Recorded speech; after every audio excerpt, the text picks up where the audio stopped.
Boa noite, queridos amigos do Evangelho da Noite. Vamos dar início ao culto do dia 12 de agosto de 2021. Vamos iniciar fazendo a leitura do Vinha de Luz e é a lição 177, Edificação do Reino. O reino de Deus está no meio de vós. O Jesus em Lucas, capítulo 17, versículo 21. Nem alegria excessiva, que endurece. Não. Nem alegria excessiva, que ensurdece, nem na tristeza demasiada, que deprime. Nem na ternura incondicional, que prejudica, nem na severidade indiscriminada, que destrói, nem na cegueira afetiva, que jamais corrige, nem no rigor, que resseca, nem no absurdo afirmativo, que é dogma, nem no absurdo negativo, que é vaidade. Nem nas obras se fazem fé, que se reduzem a pedra a pó, nem nas obras sem fé, que se reduzem a pedra e pó, nem na fé sem obras, que é estagnação da alma, nem no movimento ideal de elevação, que é cansaço vazio, movimento sem ideal, de elevação, que é cansaço vazio, nem no ideal de elevação sem movimento, que é ociosidade brilhante.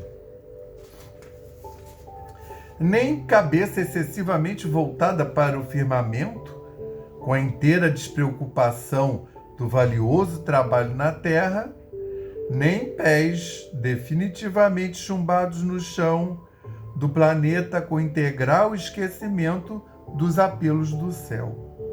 Nem exigência de todo instante, nem desculpa sem fim. O reino divino não será concretizado na Terra através de atitudes extremistas. O próprio Mestre asseverou-nos que a sublime realização está no meio de nós. A edificação do reino divino é a obra de aprimoramento de ordem, esforço e aplicação aos desígnios do Mestre, com base no trabalho metódico e na harmonia necessária. Não te prendas excessivamente às dificuldades do dia de ontem, nem te inquietes demasiado pelos prováveis obstáculos de amanhã. Vive e age bem no dia de hoje. Equilibra-te e vencerás, graças a Deus. Graças a Deus, graças ao Cristo de Deus. Graças ao Espírito Santo de Deus. Graças a São Francisco de Assis, que é o nosso patrono e protetor, graças à egrégora da Aliança da Fraternidade e do Evangelho da Noite. Graças aos nossos guias e protetores espirituais e anjos guardiões e espíritos amigos e simpáticos. Obrigado, Senhor, por tudo que temos recebido de suas mãos dadivosas, por toda essa semana que recebemos desde a semana passada, desde a quinta-feira passada, né? Por todo esse amparo, por toda essa proteção, por toda essa inspiração, por toda essa condução, por toda a proteção que conferiu não só a nós, mas a todos os nossos queridos, todo o nosso entorno, todos esses queridos espíritos amigos que dividem conosco o eu. Dessa forma, nosso Senhor Jesus Cristo, queremos rogar-te, Senhor, a tua presença que se faz presente através das inúmeras camadas de espíritos que fazem essa gradação energética dessa fonte divina até nós. Que graças a esses lindos trabalhadores da espiritualidade, trabalhadores do éter, que graças a eles possa chegar a tua luz até nós e possa, Senhor, abrilhantar esses minutos que passaremos reunidos contigo, recebendo a visita dos queridos amigos espirituais e da tua luz até nós. Jesus, faz-se presente em nosso culto e em nossas vidas, no reequilíbrio dos nossos corpos, na sanitização dos nossos templos e na reharmonização dos nossos lares físicos e espirituais. Jesus Cristo, dá-nos, Senhor, a permissão para dar por iniciado o culto do Evangelho da noite de hoje, dizendo o lema da sua casa, paz e fraternidade, e o lema de Francisco, paz e bem, graças a Deus. Queridíssimos amigos e irmãos, estamos aqui então alinhados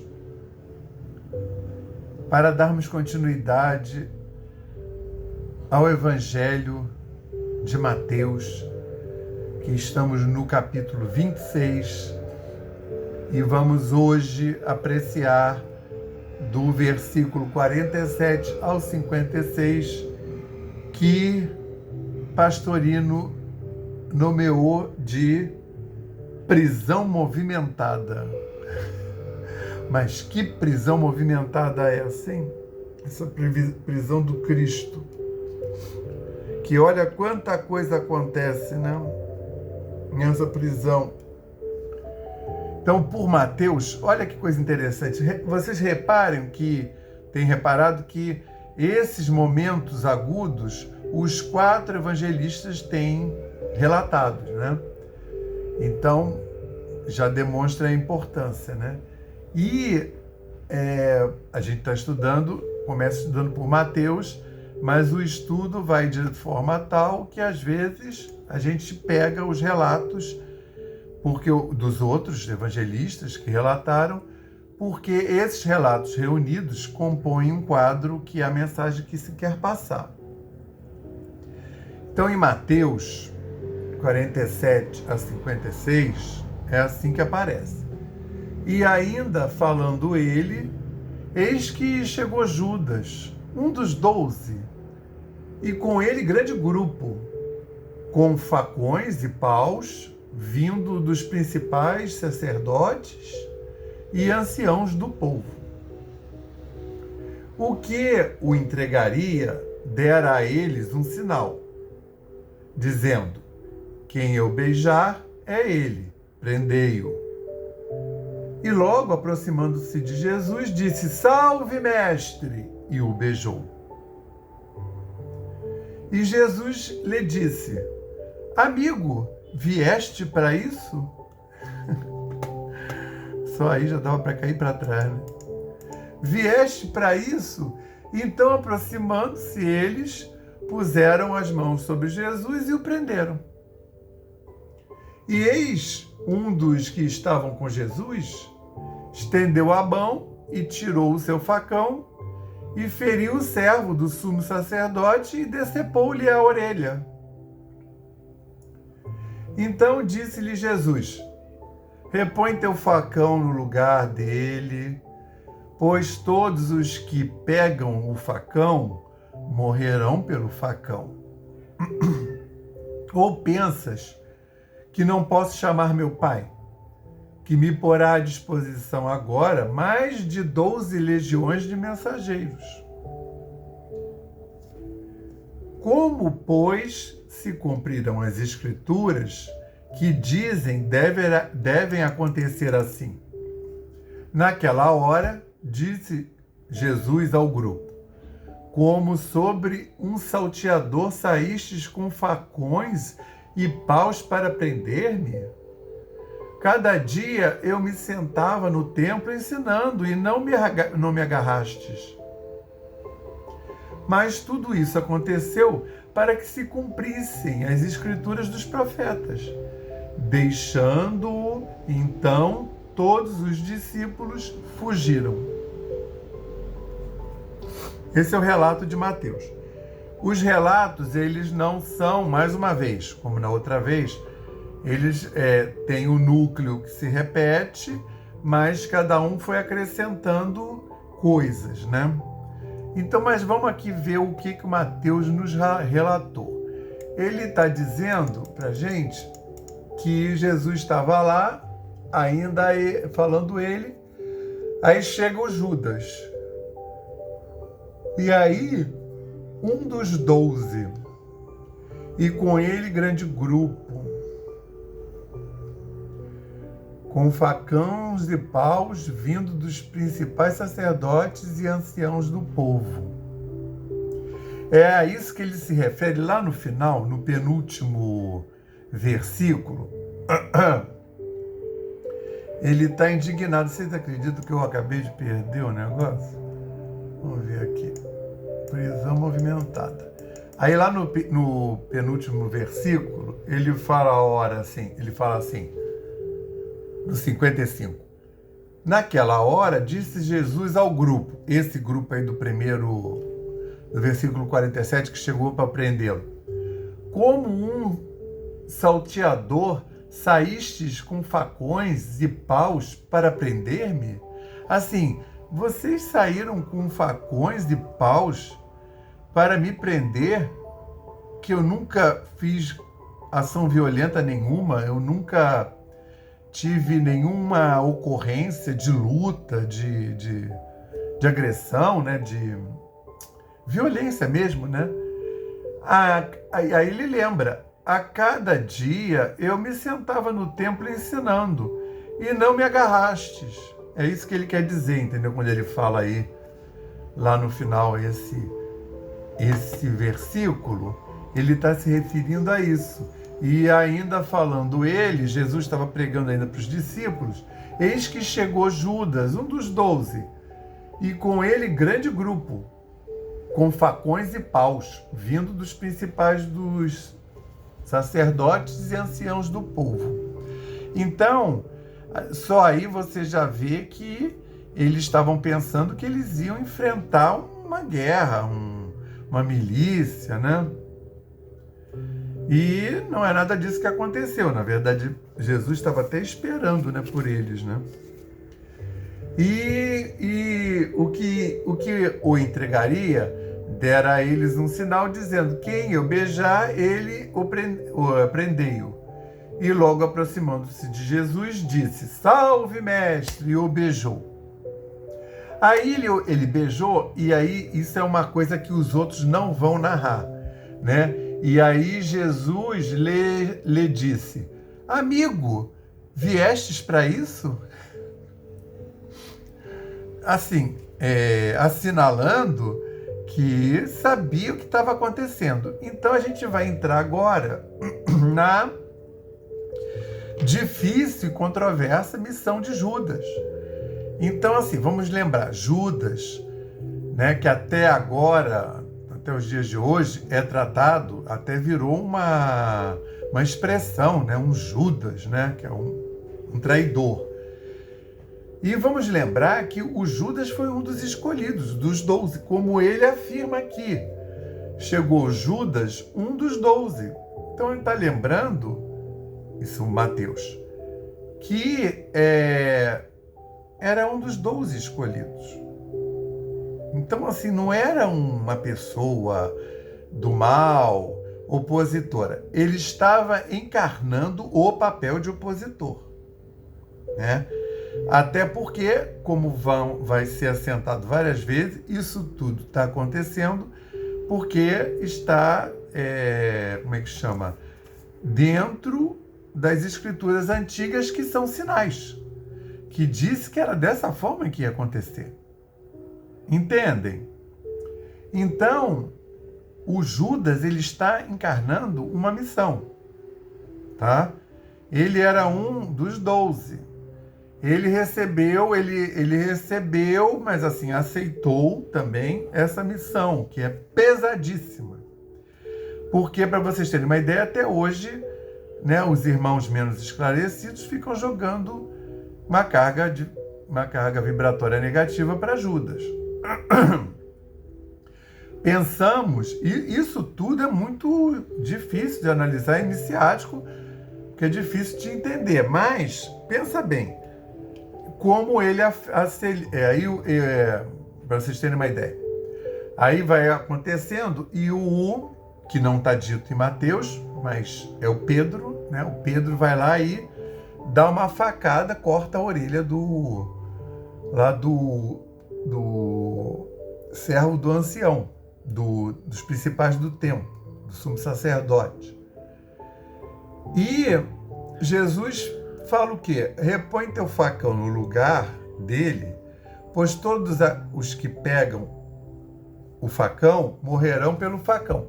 Então Jesus lembra a Pedro que não é assim que se resolvem as coisas, embora já estivesse todo mundo avisado. Não é relatado em nenhum dos livros que a gente conhece, que chegaram até nós, mas Jesus preveniu, mas também nos evangelhos, preveniu, olha, vai acontecer isso, você entregue na própria, antes da Santa Ceia, ele previne, né? Que vai ser necessário que essas coisas aconteçam. Aqui ele vai dizer de novo, porque aí ele fala o quê? Quando Pedro reage assim, e foi uma reação mesmo de Pedro, foi dentro do livre-arbítrio de nós, né? Não é porque está dentro de uma programação divina, não é porque é Jesus, mas você pode se recusar a participar daquilo e você pode ter uma atitude errada. Então, assim, eles não estavam ainda com os seus sentimentos todos, vamos dizer, apaziguados, né? Não tinha essa evolução toda.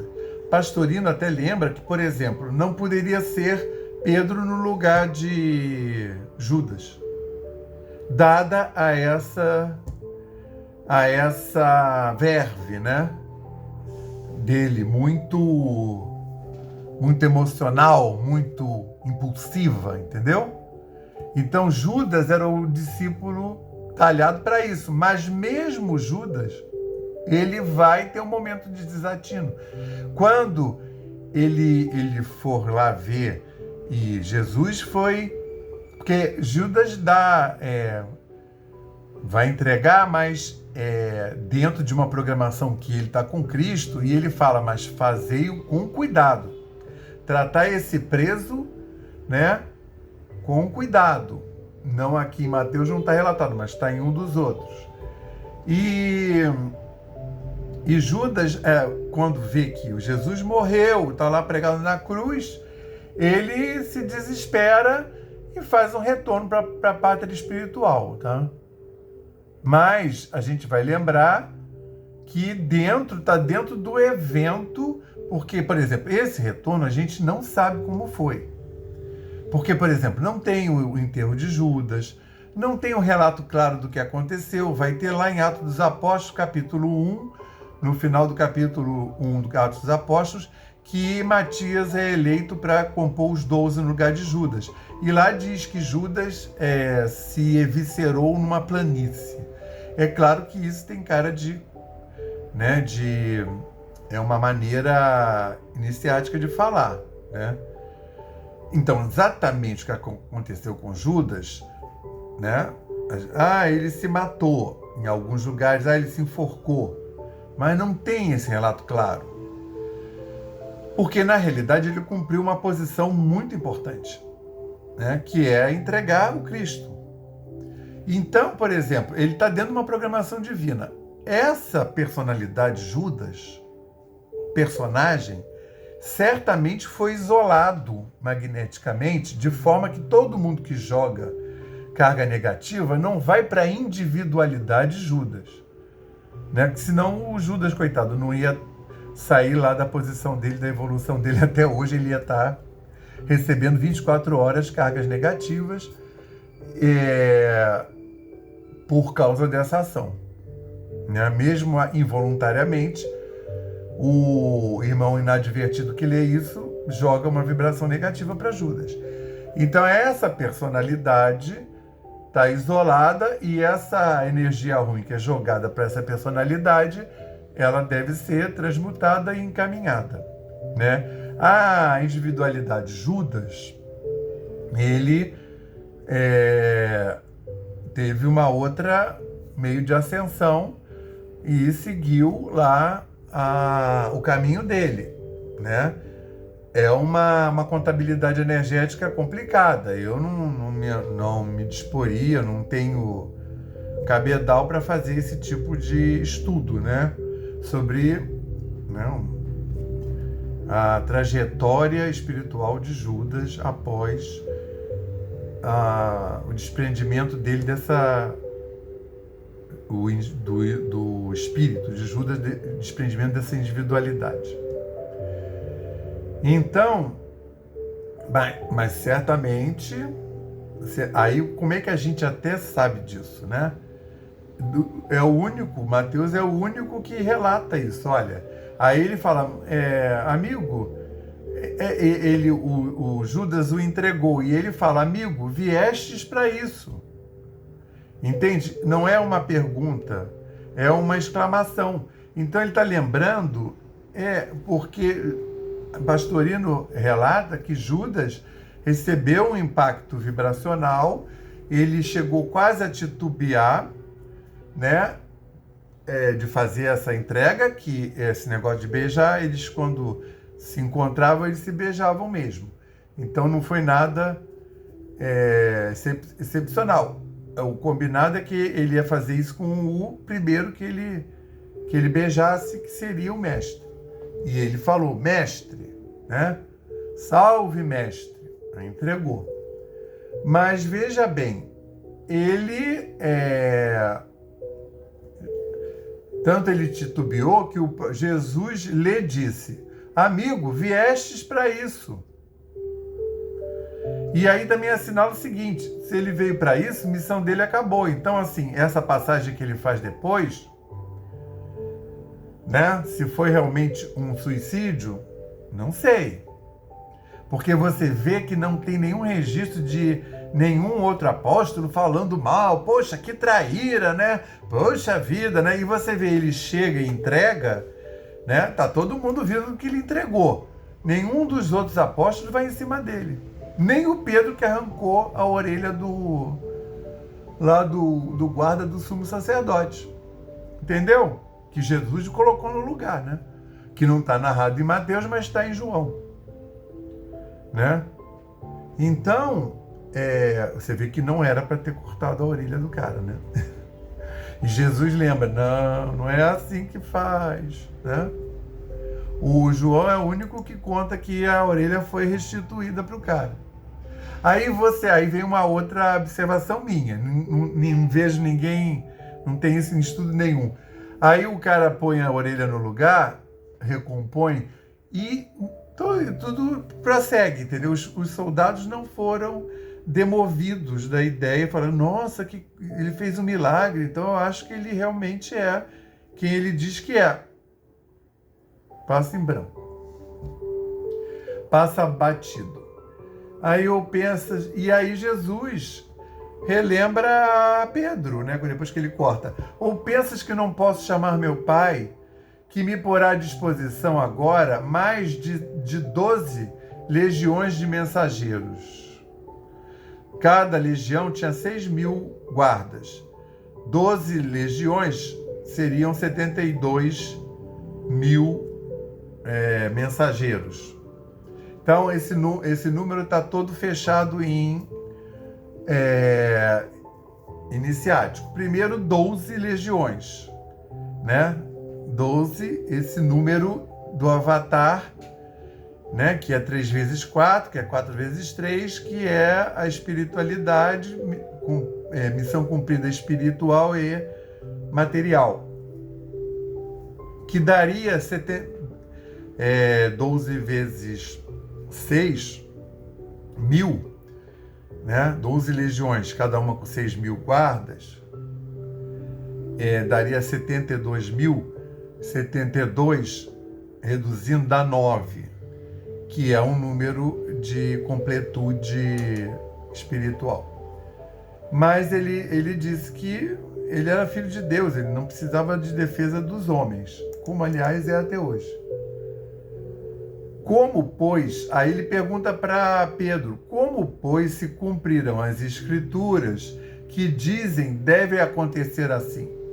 Então já, tá? Não é para ninguém, ele já havia advertido, não é para ninguém reagir, nenhum dos 12, que estavam lá os 12, tá? Daí só o Lucas que não estava, né? Mas o Lucas relata pormenores. Porque nessa que ele não estava, ele entrevista um, entrevista outro. Tanto é que, mas tudo isso aconteceu, o último versículo desse estudo, mas tudo isso aconteceu para que se cumprisse as escrituras dos profetas. Deixando-o então, todos os discípulos fugiram. Fugiram é um verbo, né, pesado, mas vamos dizer, quando escreveram não tinha essa clareza toda, né? Na verdade, se evadiram por ordem de Jesus, né? Jesus pede para eles ficarem quietinhos, vai indo lá para a Judéia, depois eu vou, tá? Lembra no estudo passado? E aí, o que nós temos aqui em Lucas? Vamos ver o que eu anotei para Lucas. Lucas é uma beleza, o estudo todo é... Vou fazer uma contraposição com João. Peraí, deixa eu ver aqui.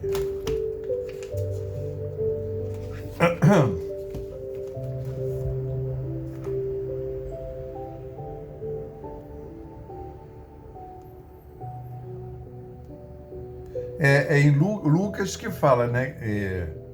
Que decepou, e um deles feriu o servo do sumo sacerdote, decepou-lhe a orelha direita. Tendo tocado a orelha, curou-a. Então é Lucas que diz que o servo do sumo sacerdote, de nome Malco, quem diz? João.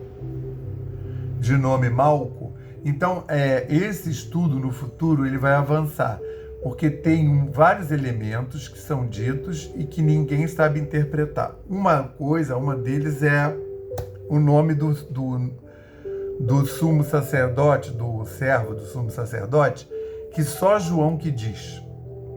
E se ele disse, tem uma razão, entende? De ser.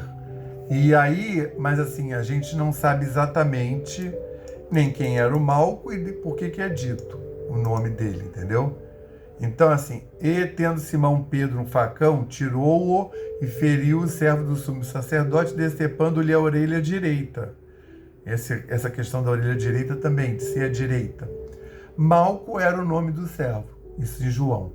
Mas, por exemplo, João já não diz que a orelha, respondendo-lhe, porém, Jesus, deixa até isso. E tendo tocado a orelha, curou. Isso é Lucas. Entende como tem várias coisas? Uma outra coisa interessante é que, quer ver? Põe facão, banha a taça, então escolta o tribuno e os servos de Deus prendeu. Jesus é o melhor.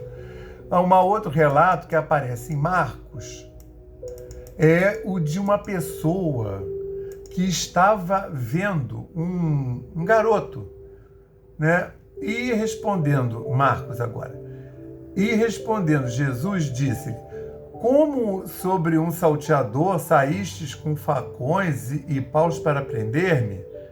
Essa frase tem igualzinha lá em Mateus. Cada dia eu estava convosco, ensinando no templo, e não me agarrastes, mas para que se cumprisse, para que se cumpram as Escrituras. Que isso está acontecendo agora para que se cumpram as Escrituras, e não lá no templo. Essa frase também tem em Mateus. E deixando-o, todos fugiram. Uma frase parecida com outra. Aí, Marcos tem mais 2 versículos que fala da presença de um jovem, e certo jovem segue-o envolvido num lençol sobre o corpo nu, e o agarraram. Mas ele, tendo largado o lençol, fugiu nu. Aí o que acontece? Essa é a narrativa de Marcos. Então, o mais próximo que chegaram é que esse jovem seria Marcos. Aí vai acontecer que eu não vou, como é que chama, botar lenha nisso. O povo aí, os exegetas, vão ficar discutindo se essa pessoa era Marcos. Estão achando que era Marcos o próprio que está narrando, né? Só que em algum momento dizem que o garoto tem 16 anos, entre 14 e 16. Aí o Marcos não tem isso. Aí disseram, não, é o João Marcos, lá do que vai aparecer, sobrinho de Barnabé, lá do que aparece em Atos dos Apóstolos, que muitos dizem que é o mesmo que o evangelista.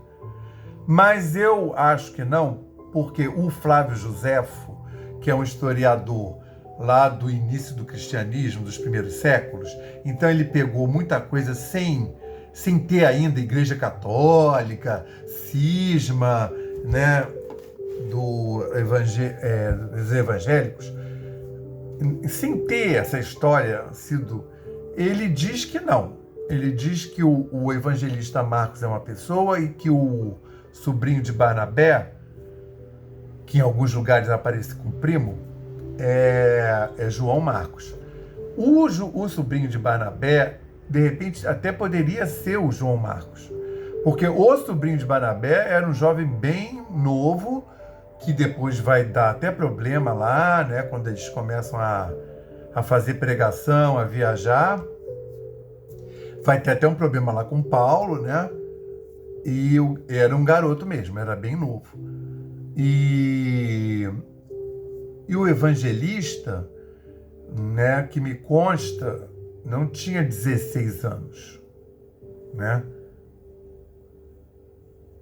Então, agora, o que esse jovem está fazendo aí? Por que o Marcos fez essa descrição? É o único que fala disso aí. Então, até Pastorino fala assim, deve ser ele mesmo, porque ele está descrevendo o que aconteceu com ele. Mas o que acontece é que o Marcos não tinha essa idade, entendeu? E o João Marcos, para ter 16 aí, quando chegasse lá em Atos dos Apóstolos, ele já não seria tão novo. Porque até acontecer lá com saírem na primeira... Porque o João Marcos só aparece na primeira viagem de Paulo. Deve decorrer aí quase 10 anos, né? Então ele já teria 26. Para a época é velho. Não sou eu que estou achando isso agora, não. Estou falando com a mentalidade da época, tá? E então, agora, o bonito em João quer ver? Deixa eu ver aqui se eu consigo achar meu curso para baixar.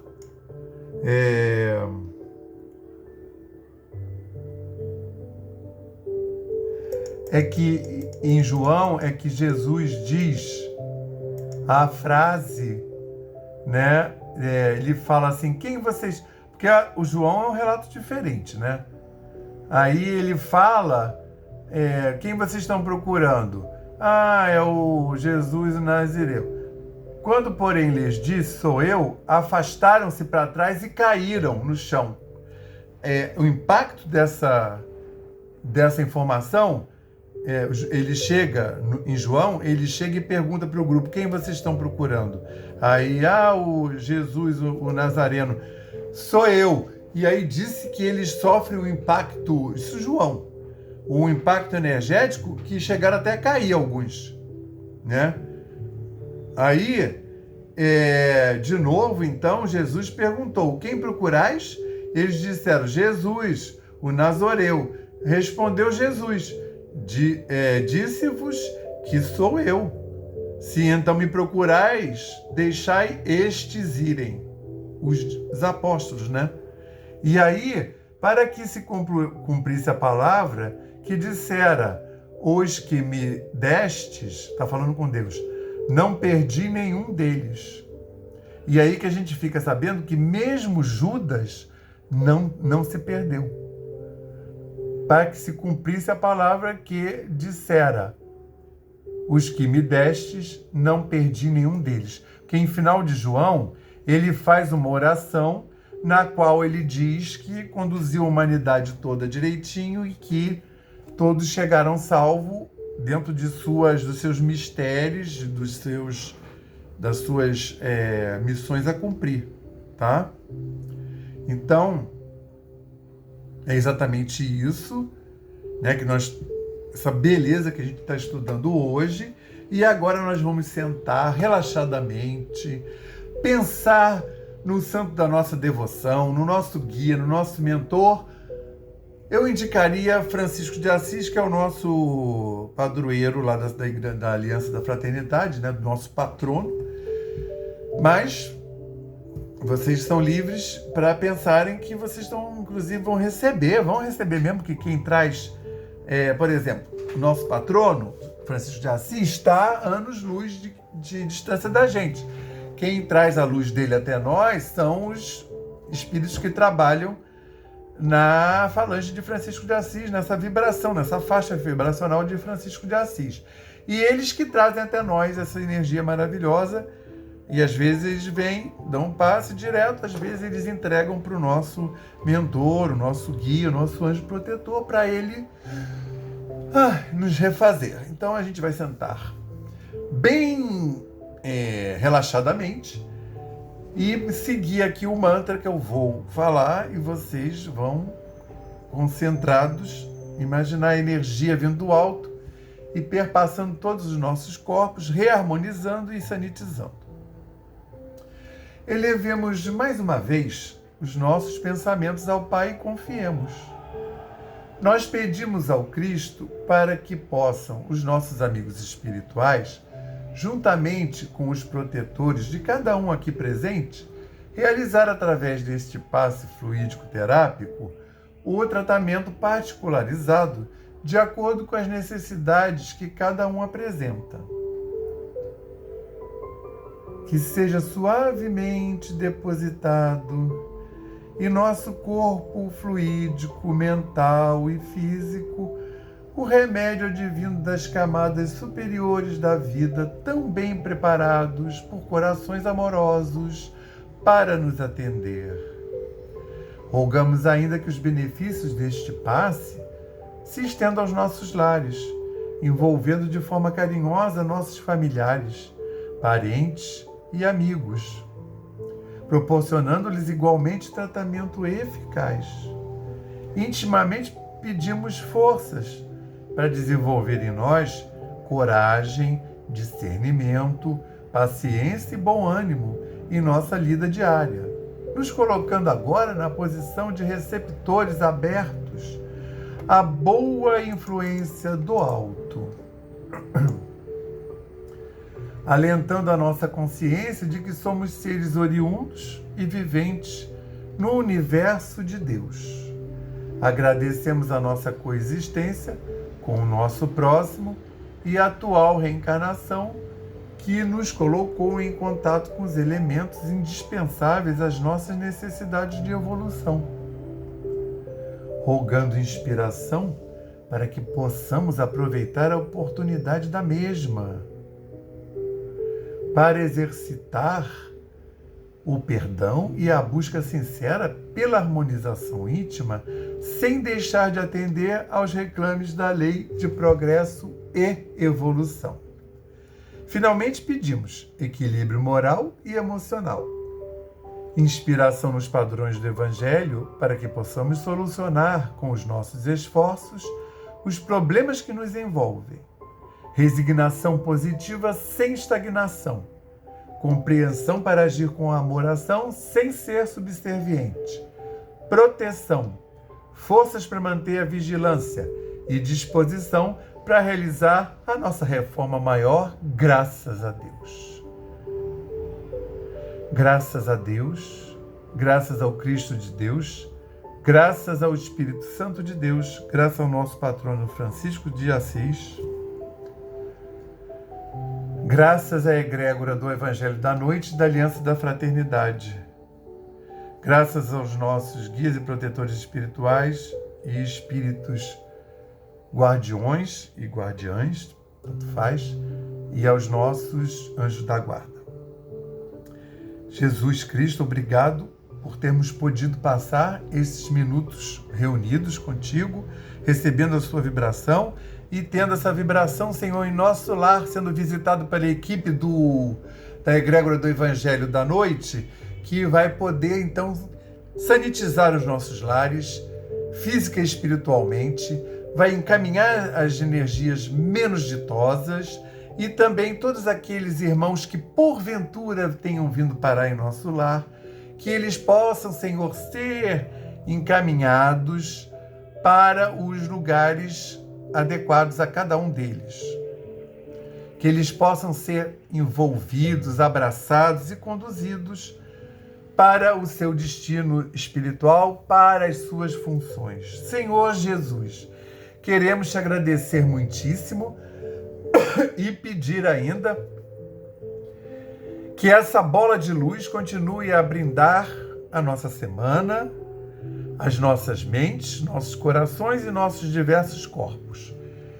Que a luz, a paz e o amor do Senhor possa, Senhor, ser enviado do nosso humilde culto, do nosso humilde grupo, em direção à transição planetária, em direção à saúde do planeta, dessa humanidade encarnada e desencarnada, e uma luz ainda forte sobre todos esses irmãos que têm posição de mando no globo terrestre, que têm poder, que têm posição de decisão, e mais ainda, Senhor, um foco para o nosso querido Brasil, que possa ser abundantemente abençoado nesse quesito, que todos esses irmãos possam ser muito envolvidos, abraçados e conduzidos energeticamente para tomarem as melhores decisões, as mais acertadas, as mais ditosas. Jesus Cristo, só nos resta então agradecer esse momento e pedir para dar esse culto por encerrado, dizendo o lema da nossa casa, paz e fraternidade, e o lema de Francisco de Assis, paz e bem, graças ao bom Deus. Boa semana a todos.